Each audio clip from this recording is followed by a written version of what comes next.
ಘನತೆ ಕೊಡಬೇಕಾಗಿತ್ತು, ಕೊಡ್ತಿರಲಿಲ್ಲ. ಆದರೆ ಕಾಲ ಬದಲಾವಣೆ ಆಯಿತು. ಈಗ ನಿಮ್ಮ ವೃತ್ತಿಯವರಿಗೆಲ್ಲ ವಿಶೇಷ ಗೌರವ ಸಿಗ್ತಾ ಇದೆ, ಹೆಚ್ಚಿನ ಸಂಬಳ ಸಿಗ್ತಾ ಇದೆ, ಎಲ್ಲ ರೀತಿಯ ಅನುಕೂಲತೆಯನ್ನು ನಿಮಗೆ ಒದಗಿಸಬೇಕು ಅನ್ನುವಂಥ ಸಮಾಜದ ತಿಳುವಳಿಕೆ ಬದಲಾಗಿದೆ. ನಿಮ್ಮನ್ನು ನೋಡುವ ದೃಷ್ಟಿ ಇವತ್ತು ಗೌರವದಿಂದ ತುಂಬಿದೆ ಅಂತೇಳಿ ಹೇಳುವಾಗ ಸಂತೋಷ ಅನಿಸುತ್ತೆ. ನಾನು ಒಂದು ಸಣ್ಣ ಉದಾಹರಣೆಯನ್ನು ಹೇಳೋದಕ್ಕೆ ಬಯಸ್ತೀನಿ. ನಾವು ದೊಡ್ಡವ್ರು ಏನು ಮಾಡ್ತೀವಿ, ಹೆಂಗೆ ನೋಡ್ತೀವಿ ಬೇರೆ, ಆದರೆ ಸೇವೆ ಮಾಡಿದವ್ರನ್ನ ಮುಗ್ಧ ಮನಸ್ಸುಗಳು ಒಂದು ವಿಶೇಷ ರೀತಿಯೊಳಗನ ನೋಡ್ತಿರ್ತಾರೆ. Service is not employment, service is a motto. Service to mankind is service to God. ದೇವರ ಸೇವೆಗೆ ಇನ್ನೊಂದು ಹೆಸರು ಮನುಷ್ಯನ ಸೇವೆ. ಆ ಸೇವೆಯನ್ನು ಏನು ಮಾಡ್ತಿರ್ತಾರೆ ಅವ್ರಿಗೆ ಭಾರಿ ಗೌರವ ಸಮಾಜದಲ್ಲಿರ್ತದೆ. ನಾನು ನನ್ನದೇ ಆಗಿರ್ತಕ್ಕಂಥ ಕೆಲ ಗಳಿಗೆಯನ್ನು ನೆನಪು ಮಾಡ್ಕೊಂಡು ಹೇಳ್ತೇನೆ. ನಾನು ಕಲ್ಕತ್ತಾಕ್ಕೆ ಹೋಗಿದ್ದೆ.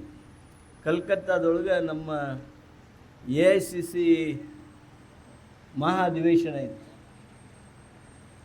ಸೋನಿಯಾ ಗಾಂಧಿ ಆವಾಗ ತಾನೇ ಕಾಂಗ್ರೆಸ್ಸಿನ ನಾಯಕತ್ವವನ್ನು ಒಪ್ಕೊಳ್ಳೋದಕ್ಕೆ ಸಿದ್ಧರಾದರು. ಅದಕ್ಕೆ ಐತಿಹಾಸಿಕವಾಗಿರ್ತಕ್ಕಂಥ ಮಹಾಧಿವೇಶನ ಅದು. ಹೋದಾಗ ನನಗೆ ಮುಂಜಾನೆಯಿಂದ ನಾವು ಪಕ್ಷದ ಚಟುವಟಿಕೆ ಒಳಗಿದ್ವಿ, ಫೋನ್ ನೋಡೋದಕ್ಕಾಗಿರಲಿಲ್ಲ. 11-12 ಗಂಟೆ ಆಗಿತ್ತು. ಆವಾಗ ನನ್ನ ಹೆಂಡತಿ ಫೋನ್ ಮಾಡಿಲ್ಲ ನನಗೆ. My wife telephone me. ಯಾಕೆ ಏನು ಎಲ್ಲ ಕೇಳಿದೆ. ಇಲ್ಲ, ನನ್ನ ಸಣ್ಣ ಮಗಳು ಲಕ್ಷ್ಮಿ ಅರ್ಜೆಂಟ್ ಮಾತಾಡ್ಬೇಕಂತ. ನೀವು ಯಾವಾಗ ಬಿಡ್ತೀರಿ ಅಲ್ಲಿಂದ? ನಾನು ನಾಳೆ ಸಾಯಂಕಾಲ ಬಿಡ್ತೀನಿ, ಅರ್ಜೆಂಟ್ ಮಾತಾಡ್ಬೇಕಂತ ನಿಮ್ಮ ಕೂಡ. ನಾನು ಸ್ವಲ್ಪ ಎಂಥ ಅರ್ಜೆಂಟು, ಈ ಮಹಾಧಿವೇಶನದ್ದು ನನ್ನ ಬಿಟ್ಟು ಹೊರಗೆ ಕರೆಸಿ ಮಾತಾಡಿ ಮಗಳು ಮಾತಾಡ್ಬೇಕಂತ. ಆಕೆ 6 ಗಂಟೆ 5:30-6ಕ್ಕೆ ಬರ್ತಾಳೆ. ಬಂದಮೇಲೆ ನೀವೇ ಫೋನ್ ಮಾಡಿರಿ ಅಂತ ಹೇಳಿ ನಾನು ನನ್ನ ಮನೆಯವರು ಮಾತಾಡ್ಕೊಂಡ್ವಿ. ಸಹಜವಾಗಿ ಗಾಬರಿಯಲ್ಲಿದ್ದ ನಾನು 6 ಗಂಟೆಗೆ ಫೋನ್ ಮಾಡಿದ್ದೆ ನನ್ನ ಮಗಳಿಗೆ. ನನ್ನ ಮಗಳು, ನಾವೊಂದು ಕೆಲಸ ಹೇಳ್ತೀನಿ, ಅದನ್ನು ಮಾಡ್ಕೊಂಡು ಬರಬೇಕಪ್ಪ. ಏನು ತೊಗೊಂಡು ಬಾ ಅಂತ ಹೇಳ್ತಿದ್ದಾಳು. ರಸಗುಲ್ಲ ತೊಗೊಂಬಾ ಅಂತ ಹೇಳ್ಬೋದು, ಅಥವಾ ಒಂದು ಅರ್ಬಿ ತೊಗೊಂಡು ಬಾ ಅಂತ ಹೇಳ್ಬೋದು, ಏನೋ ಹೇಳ್ತಿದ್ದಾಳು ಅಂತೇಳಿ. ನೀ ಏನು ಹೇಳ್ತೀಯೋ ಅದು ಮಾಡ್ಕೊಂಬರ್ತೀನಿ ಅಂತ ಅಂದೆ ನಾನು. She was in 10th standard. You know what she asked me to do? ನೀವು ನಾಳೆ ಮದರ್ ತೆರೇಸಾ ಅಲ್ಲೇ ಕಲ್ಕತ್ತಾದಾಗದಾರ, ಮದರ್ ತೆರೇಸಾನ ಭೇಟಿಯಾಗಿ ಆ ಅಮ್ಮನ ಆಶೀರ್ವಾದ ತಗೊಂಡು ಒಂದು ಫೋಟೋ ಹೊಡಿಸ್ಕೊಂಡು ನೀವು ವಾಪಸ್ ಬರಬೇಕು. Look at that child's respect, honor, and affection to that great lady, Mother Teresa. Why for? She is not knowing her. Mother Teresa is not from my area, not anywhere related. But why? Because of the great service that she has rendered to mankind. Children are influenced. Children have started loving that great personality. I went to her. I somehow fixed my time. It was very difficult because she was not too well. But however, I could get time, went to her, went with friends. We got not 1, 10 photographs. We came with a pride to my house. Yes, Lakshmi, see, here is a photograph of Mother Teresa. She was so happy, we are so proud. And all my friends who have become MLAs, ministers, and very big positions they are holding, they are telling that we have kept that photograph. Even after having served as ministers, served as different capacity office bearers of the party and the government, they are telling today, ನಾನು prime minister ಕೂಡ ನಿಮ್ಮ ಕೂಡ ಇದ್ನಲ್ಲ, ಅವಾಗಿನ photo ನಾನು ಕಾಪಾಡಿಟ್ಕೊಂಡೀನಿ ಅಂತ ಹೇಳೋದಿಲ್ಲ ಅವರು. ಪಕ್ಷದ ಅಧ್ಯಕ್ಷರ ಜೊತೆಗೆ ನಾವು ನೀವು ಕೂಡಿ ನಿಂತಿದ್ವಲ್ಲ, ನಾವು ನೀವು ಕೂಡಿ ಓತ್ ಟೇಕಿಂಗ್ ಸೆರೆಮನಿ ಮಾಡಿದ್ವಲ್ಲ ಮಂತ್ರಿ ಆದಾಗ, ಆ ಫೋಟೋ ನಾವು ಇಟ್ಕೊಂಡೇನೆ ಅಂತ ಹೇಳೋದಿಲ್ಲ. They all mention to me in occasions. ಆ ಮದರ್ ತೆರೇಸನ ಹತ್ರ ಹೋಗಿದ್ವಲ್ರಿ, ಆ ಫೋಟೋನ ನಾನು ದೊಡ್ಡದು ಮಾಡಿ ಹಾಕ್ಸೀನಿ, ಅದನ್ನು ಕಾಪಾಡಿಟ್ಕೊಂಡೀನಿ. That shows how people are now in India respecting the service being done to mankind, to the people of the country. Professor Kattimani ಅವ್ರು ಹೇಳಿದ್ರು, ಈಗ ನರ್ಸಸ್ಗೆ ಪದ್ಮಶ್ರೀ ಕೊಡೋದು ಕಡಿಮೆ, ಡಾಕ್ಟರ್ಸ್ಗೆ ವಿಶೇಷ ಎತ್ತರ ಇರ್ತದೆ ಅವ್ರದ್ದು ಸಮಾಜದಾಗ, ಸಹಜವಾಗಿ ಅವ್ರಿಗೆ ಹೆಚ್ಚು ಕೊಡ್ತಾರೆ. ಆದರೆ I am a great privileged man. I am greatly privileged for my efforts. I will just tell you that story. ನಾನು ವಿರೋಧ ಪಕ್ಷದ ನಾಯಕ ಆಗಿದ್ದೆ. Mahesh, very important for you. ವಿರೋಧ ಪಕ್ಷದ ನಾಯಕನಾಗಿದ್ದಂಥ ಸಂದರ್ಭದೊಳಗೆ JH ಪಟೇಲರು ನಾವು ವಾದ ವಿವಾದ ಮಾಡ್ತಾಯಿದ್ವಿ. ಉತ್ತರ ಕರ್ನಾಟಕಕ್ಕೆ ವಿಶೇಷ ಗೌರವ ಕೊಡ್ತಾಯಿಲ್ಲ ನೀವು, ನಮ್ಮಲ್ಲಿ ಕಟ್ಟಿಮನಿಯವರಂಥ ಎತ್ತರದ ವಿದ್ವಾಂಸರದಾರ, ಅವ್ರಿಗೆ ಅವಕಾಶ ಕೊಡ್ತಾಯಿಲ್ಲ. ನಮ್ಮ ಗದಗಿನೊಳಗೆ ಗಿರಡ್ಡಿ ಗೋವಿಂದರಾಜರಂಥವ್ರು ಇದ್ದಾರೆ, ಅವ್ರಿಗೆ ನೀವು ಪ್ರಶಸ್ತಿಗಳನ್ನು ಕೊಡಿಸ್ತಾ ಇಲ್ಲ. RC ಹಿರೇಮಠರಂಥವ್ರು ಇದ್ದಾರೆ, ಅವ್ರಿಗೆ ನೀವು ಪದ್ಮಶ್ರೀ ಕೊಡ್ತಾಯಿಲ್ಲ. ಇಂಥವು ಭಾಳ ಅಲಿಗೇಷನ್ಸನ್ನು, ಟೀಕೆಗಳನ್ನು ನಾನು ಮಾಡಿದೆ. ಆವಾಗ JH ಪಟೇಲರು ಎದ್ದು ನಿಂತು, ಪಾಟೀಲ್ರ ನಿಮ್ಮ ನೋವನ್ನು ಅರ್ಥ ಮಾಡ್ಕೋತೇನೆ ನಾನು, ನೀವು ಯಾರು ಅರ್ಹರಿದ್ದವ್ರಿದ್ರೆ ನನಗೆ ಹೇಳ್ರಿ, ನೀವು ಯಾರ್ದು ಹೇಳ್ತೀರಿ ನೀವ ಅರ್ಹತೆಯನ್ನು ನೀವೇ ಲೆಕ್ಕ ಹಾಕಿಬಿಡ್ರಿ, ನೀವು ಹೇಳಿದಂಥವ್ರನ್ನ ನಾನು ಕಳಿಸ್ಕೊಡ್ತೀನಿ. ಒಂದು ಯಾಕ್ರಿ, ಅರ್ಧ ಡಜನ್ ಹೆಸರು ಒಮ್ಮಕ್ಕಳೇ ಕೊಡ್ತೀನಿ ನಿಮ್ಗೆ, ಕೊಡಿ, ನೀವು ಎಷ್ಟು ಕೊಡ್ತೀರಿ ಅವ್ನು ಅಷ್ಟನ್ನು ನಾನು ರೆಕಮೆಂಡ್ ಮಾಡಿ ಕಳಿಸ್ತೀನಿ ಅಂತ ವಚನ ಕೊಟ್ಟರು. Do you know what was the first name that I recommended? ನಾನು 5 ಹೆಸರು ಕಳಿಸಿದ್ದೆ. ಅವಾಗ 5 ಹೆಸರಿನಾಗ 2ನೇ ಹೆಸರು ಸಿದ್ದೇಶ್ವರ ಸ್ವಾಮಿಗಳದಿತ್ತು. Not the first one. ಸಿದ್ದೇಶ್ವರ ಸ್ವಾಮಿಗಳದ್ದು 2ನೇದಿತ್ತು, 3ನೇದ್ದು, 4ನೇದ್ದು, 5ನೇದ್ದು ಹೀಗೆ ಇದ್ದು. ಫಸ್ಟ್ ನೇಮ್ ವಾಸ್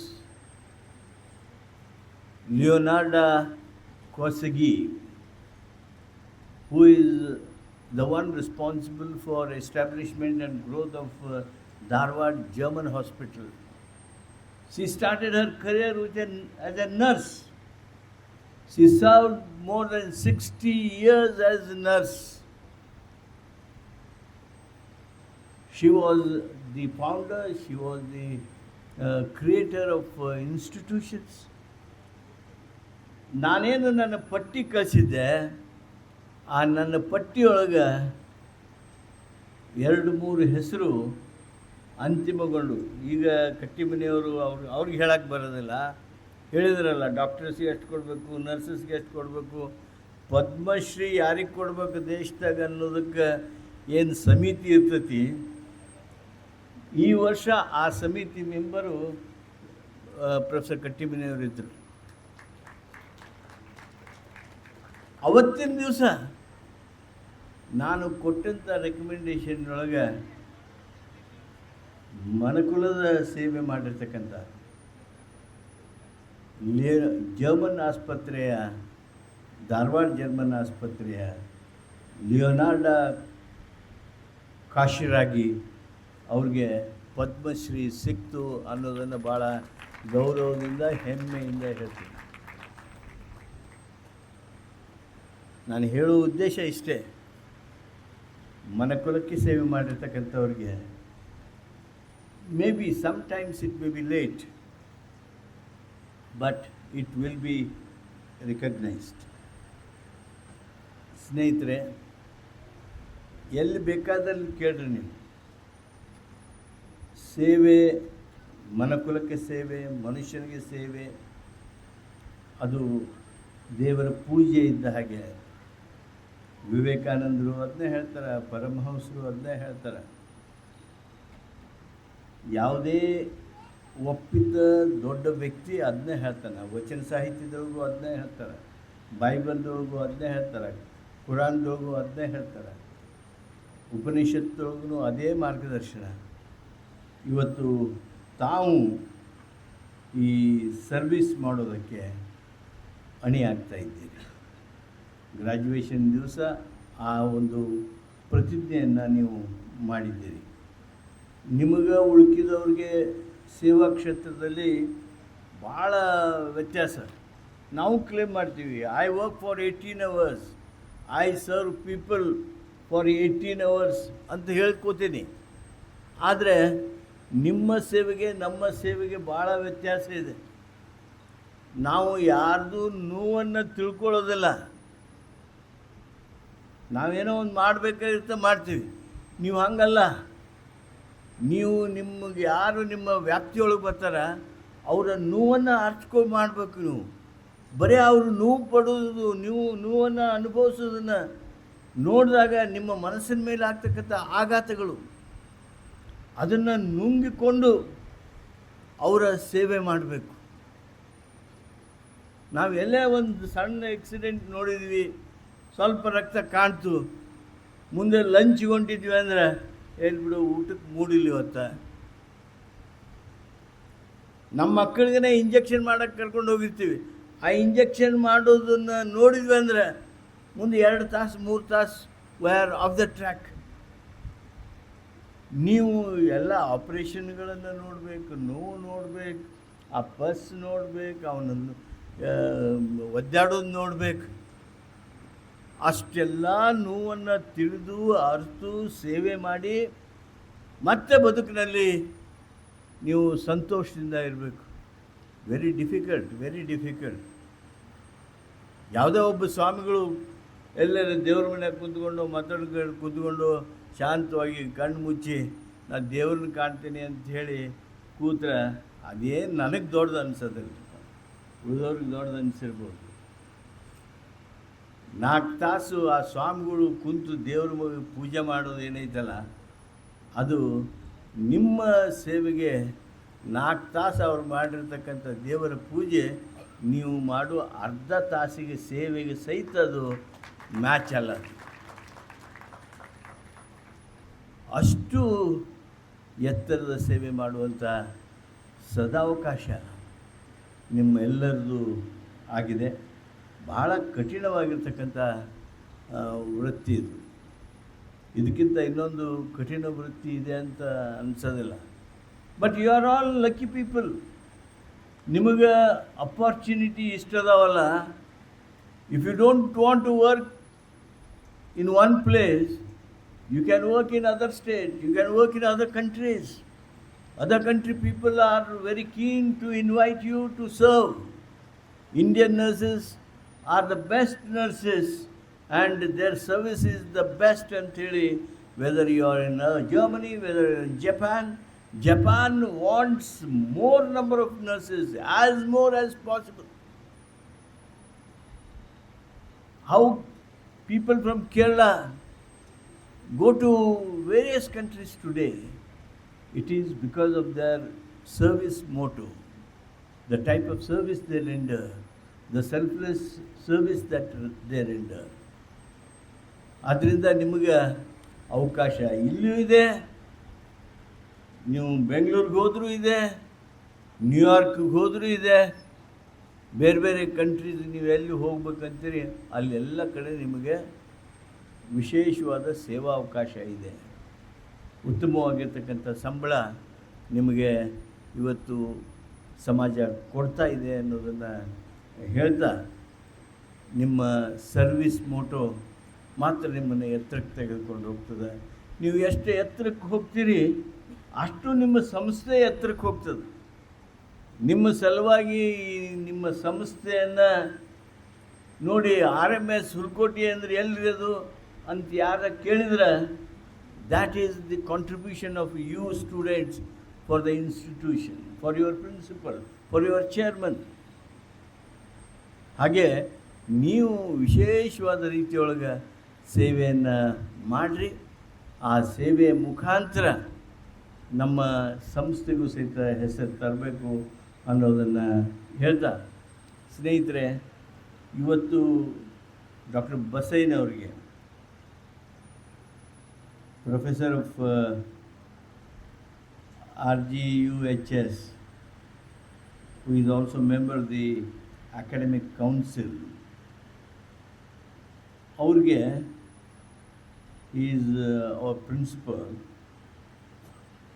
ಇವತ್ತು ಡಾಕ್ಟ್ರೇಟ್ ಕೊಟ್ಟಿದ್ದಕ್ಕೆ, PhD ತೆಗೆದುಕೊಂಡಿದ್ದಕ್ಕೆ ಅವ್ರಿಗೆ ನಾವು ಸನ್ಮಾನ ಮಾಡಿದ್ದೇವೆ.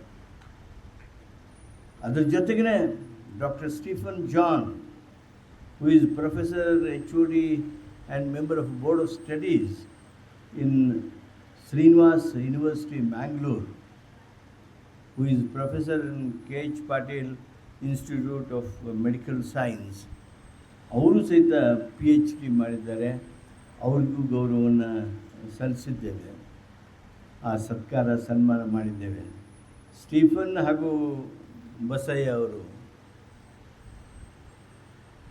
they may be in any institution, but they are the assets for our Rural Medical Service Society. ನನಗೆ I seldom make difference between Stephen and Dr. Basaya.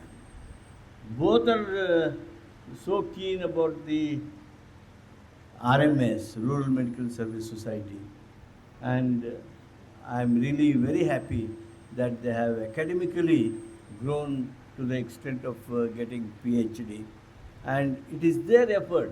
I hope Dr. Nagnur and Dr. Veman Saukar will agree with me that these two have rendered a great service to make this nursing college so successful and implement all what Rural Medical Service wants. For that reason, I congratulate Dr. Basaya and Dr. Stephen. I am also equally happy today that my village girl, Srimati Mali, has got PhD. It is one of the surprise for me and pride for me, the way she has completed her PhD. That shows that she is more inclined towards this profession, and also her achievement will make girls of Hulkoti to come forward to join nursing courses and take this service of humanity. I congratulate her also. ಸ್ನೇಹಿತರೆ, ಇದೆಲ್ಲ ಬೆಳಿಬೇಕಾದ್ರೆ ಒಬ್ರು ಯಾರ ಮೇಟಿ ನಿಂತಂಗೆ ನಿಲ್ಲಬೇಕು. ಆ ಮೇಟಿ ನಿಂತಂಗೆ ನಿಂತವರು ಅಂದರೆ doctor Nagnur. ಹಗಲು ರಾತ್ರಿ, ಅದು ಸೂಟಿ ಇರಲಿ, ಕಾಲೇಜ್ ದಿವಸ ಇರಲಿ, ನಿಮಗಾಗಿ ಏನು ಮೂಲಭೂತ ಸೌಲಭ್ಯ ಸೃಷ್ಟಿ ಮಾಡಬೇಕು, ಹಣಕಾಸಿನ ಅಡಚಣೆಯೊಳಗೂ ಸಂಸ್ಥೆಯನ್ನು ಹೇಗೆ ಬೆಳೆಸಬೇಕು, ಹೇಗೆ ಮುಂದೆ ಹೋಗಬೇಕು. ಹಲವಾರು ಸಂದರ್ಭದಲ್ಲಿ ರಿಸ್ಕಿ ಡಿಸಿಷನ್ ಬದಲು ಸಹಿತ ಅವನ್ನ ತಗೊಂಡು ನಾವು ಮುಂದೆ ಹೋಗ್ತೇವೆ ಅನ್ನುವಂಥ ಧೈರ್ಯ ಅಭಿವ್ಯಕ್ತ ಮಾಡಬೇಕು. ಅದನ್ನೆಲ್ಲ ಮಾಡಿ ಈ ಸಂಸ್ಥೆಯನ್ನು ಈ ಎತ್ತರಕ್ಕೆ ತಂದಿದ್ದಾರೆ. ಅವರಿಗೆ ಬಲವಾಗಿ ಒಂದು ರೀತಿ ಬೆನ್ನೆಲುಬಾಗಿ ಡಾಕ್ಟರ್ ವೇಮನ್ ಸಾವ್ಕಾರರು ನಿಂತಿದ್ದಾರೆ, ಮಾನ್ಯ ಡಾಕ್ಟರ್ ನೂರಾನಿಯವರು ಅವರೆಲ್ಲ ಮಾರ್ಗದರ್ಶನ ಮಾಡ್ತಾಯಿದ್ದಾರೆ, ಸಹಕಾರ ಮಾಡ್ತಾಯಿದ್ದಾರೆ. ಆ ಕಾರಣಕ್ಕೆ ಡಾಕ್ಟರ್ ನಾಗನೂರವ್ರಿಗೆ ಹಾಗೂ ಅವರ ತಂಡದವರಿಗೆ ನಾನು ಹೃತ್ಪೂರ್ವಕವಾಗಿರ್ತಕ್ಕಂಥ ಅಭಿನಂದನೆಯನ್ನು ಹೇಳ್ತೇನೆ.